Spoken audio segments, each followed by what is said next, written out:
Salut tout le monde, j'espère que vous allez bien. On se retrouve aujourd'hui pour parler des 5 meilleurs recrues du mercato complètement fou qu'on vient de vivre. C'est l'un des meilleurs que j'ai vécu personnellement, un départ de Messi et de Ronaldo le même mercato. On n'est pas prêt de revoir ça avant un long moment, voire jamais. Comme d'habitude, avant de vous faire part de mon top 5, je réponds à la question posée dans la précédente vidéo, à savoir le transfert qui a coûté le plus cher en première ligue. C'est l'arrivée de Grealish pour 117 millions d'euros, c'est le record pour un joueur qui arrive en PL. Bravo à Mitch Stifler d'avoir été le premier à répondre correctement dans les commentaires, deuxième point inscrit de sa part dans la Fennec League. Pour la question du jour, ça va être citez-moi 2 joueurs qui ont joué à Liverpool et qui ont joué au FC Barcelone. Évidemment, pour établir mon classement, je prends en compte le rapport qualité-prix et apport à l'équipe. On débute avec la 5e place, j'ai choisi de mettre Grealish, il a été transféré d'Aston Villa vers Manchester City pour 117 millions d'euros. C'est un transfert record de la première ligue, le joueur est talentueux et il a prouvé qu'il était capable de dérouler son talent face aux grandes équipes de première ligue. Je l'ai mis à la 5e place pour son manque d'expérience chez les grandes équipes et donc son manque de connaissance des matchs à haute intensité en phase éliminatoire. En plus, je trouve le prix un peu trop élevé, c'est justement parce que c'est Manchester City qui l'est recruté à ce prix-là. Je ne pense pas que les clubs qui n'ont pas de ressources illimitées comme City mettraient autant d'argent, même sur un joueur aussi talentueux que lui. Et enfin, c'est l'apport à l'équipe. Certes, avoir des grands joueurs ne peut qu'apporter du positif, mais dans le cas de Manchester City, ce qui leur manque vraiment, c'est un excellent neuf, comme Kane qu'ils n'ont pas pu recruter. Bref, il se retrouve à la 5e place malgré une qualité indéniable, même s'il manque d'expérience encore. C'est aussi pour son prix un peu trop élevé à mon goût et pour son apport qui peut être remis en doute vu le bon nombre de grands joueurs à City. En 4e place, j'ai choisi de mettre Varane. Il a été transféré du Real Madrid vers Manchester United pour 50 millions d'euros, bonus inclus. Le prix de ce transfert-là, contrairement au précédent, est totalement raisonnable pour un défenseur du niveau de Varane et de son expérience qui fait partie des meilleurs. La qualité du joueur en tant que défenseur est tout simplement excellente, il fait partie des meilleurs défenseurs du monde. Il a été le défenseur titulaire indiscutable du Real Madrid et de l'équipe de France qui ont gagné les titres majeurs des dernières années.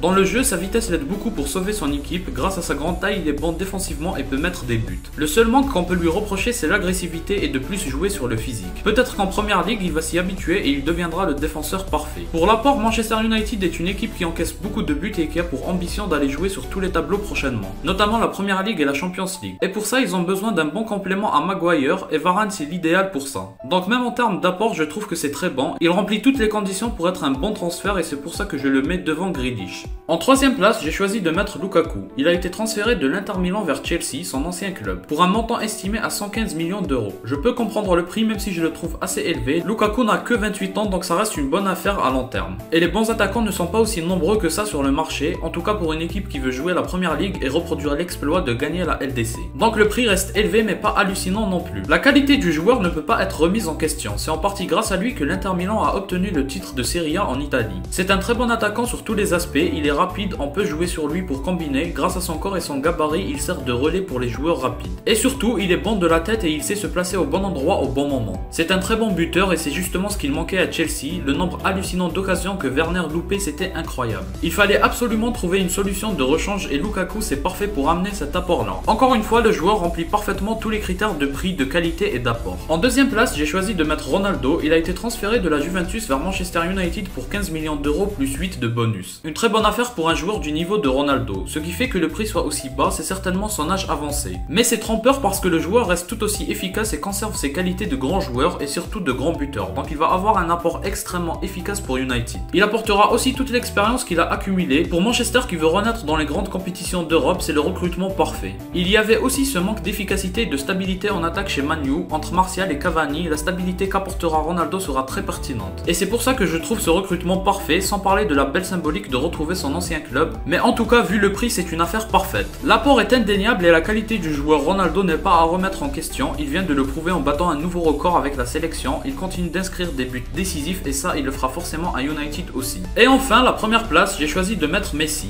Le Barça n'était pas en mesure de lui proposer une prolongation de contrat, il a donc été dans l'obligation de partir et le PSG a profité de l'occasion pour le signer. Très bonne affaire du PSG vu qu'en termes de prix c'est zéro. Oui il y a le salaire mais ça s'applique à tout le monde, même les transferts. Sinon en termes de qualité je ne suis pas en mesure de critiquer Messi, il est tout simplement excellent. Et il permettra au PSG comme avec le Barça de transpercer les défenses adverses. Vu que le PSG reste une équipe qui domine ses adversaires, il leur faut un joueur capable d'ouvrir des brèches et qui de mieux que Messi pour ça. En plus Messi a l'expérience de la Ligue des Champions que le PSG continue d'essayer de gagner chaque saison en y mettant tous les efforts. Donc il sera important pour ça aussi. Voilà donc mon top 5 du mercato, donnez-moi le vôtre en commentaire en prenant en compte le rapport qualité-prix et apport à l'équipe. Si vous avez aimé la vidéo, laissez un like et abonnez-vous pour me soutenir. J'ai gagné beaucoup d'abonnés récemment donc je compte sur vous pour que ça continue. Moi je vous dis à la prochaine, portez-vous bien.